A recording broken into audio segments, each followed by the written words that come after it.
Bonsoir à tous. Donc, il fait 2 degrés et donc en short et débardeur, je suis allé faire mes petites courses. Que voulais-je donc vous dire? Donc, euh, eh bien, le fait est que mon approche, j'ai l'impression est vraiment la bonne. C'est-à-dire qu'actuellement, je suis dans la compréhension du code génétique, dans la compréhension de la programmation génétique, et si je puis dire, dans la compréhension du programme pour vous simplifier la tâche et vous expliquer les choses d'autant plus, comment dire, que ça serait d'autant plus audible. Le programme.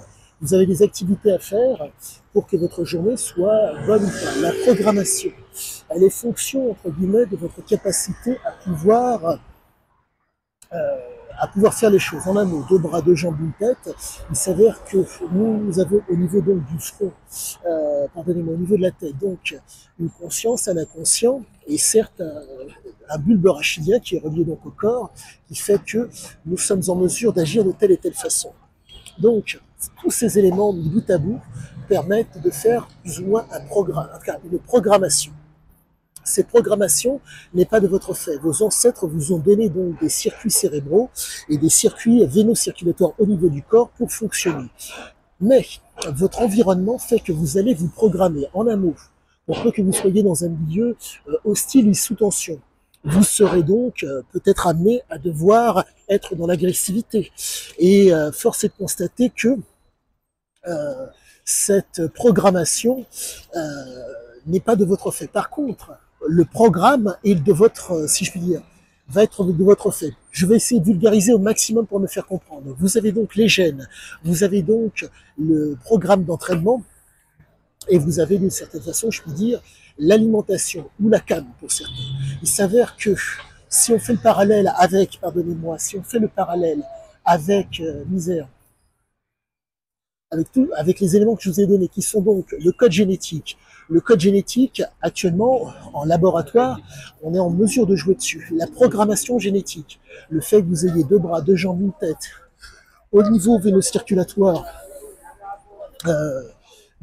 entre guillemets, que vous soyez en bonne santé, si je puis dire. En tout cas, que vous soyez fait correctement. Le programme, par contre, ça va être de votre fait, ça va être de votre volonté. Et bien, tous ces éléments de bout à bout font qu'aujourd'hui, sous 4 degrés, j'arrive à être, si je puis dire, performant. Mais je dois prendre en compte des choses telles que, entre guillemets, les impondérables.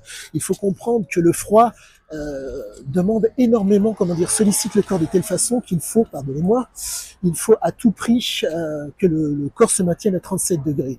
Ce qui fait que l'hypothalamus, entre guillemets, le thermostat qui est au niveau du sous-cortical, euh, s'adapte, mais s'adapte sur le long terme. Il s'avère que moi, ça fait 7 ans que je pratique cela, et donc maintenant, si je puis dire, je suis plus ou moins adapté au froid. Mais, chose à savoir et chose à comprendre, tout cela prend du temps. Il faut comprendre que ce sont des petites choses, des petits détails, des petits ensembles qui font qu'aujourd'hui, je suis en mesure de le faire. Ne pensez pas, bonjour monsieur, ne pensez pas que vous allez y arriver d'un coup d'un seul. Les éléments que j'utilise pour pouvoir faire la différence sont les suivants. Les fameuses boules qui sont ici présentes. Il s'avère que nous sommes, de par le fait que je suis citadin, il y a énormément de stress qui m'environne. Le bruit du klaxon, les gens qui sont au téléphone, et j'en passe et j'en passe. Donc vous avez énormément de stress qui vous environne, qui fait que ces choses qui ont l'air d'être anodines, mis bout à bout, sont en mesure de vous énerver et de vous stresser. Ce qui fait que le fait d'avoir ces boules qui permet d'amoindrir le stress. Autre chose qui est très importante pour pouvoir, entre guillemets, faire la différence par rapport au froid. Les capillaires. Il s'avère que, de par les nombreuses années où je me suis douché à l'eau froide, mes mains et mes pieds ont été plus ou moins, si je puis dire, habitués à l'eau froide. Ce qui fait que, au contact du froid, je suis en mesure de réagir un tant soit peu différemment que peut-être la moyenne. Mais, au même titre que vous, mes capillaires, à un moment donné, refroidissent.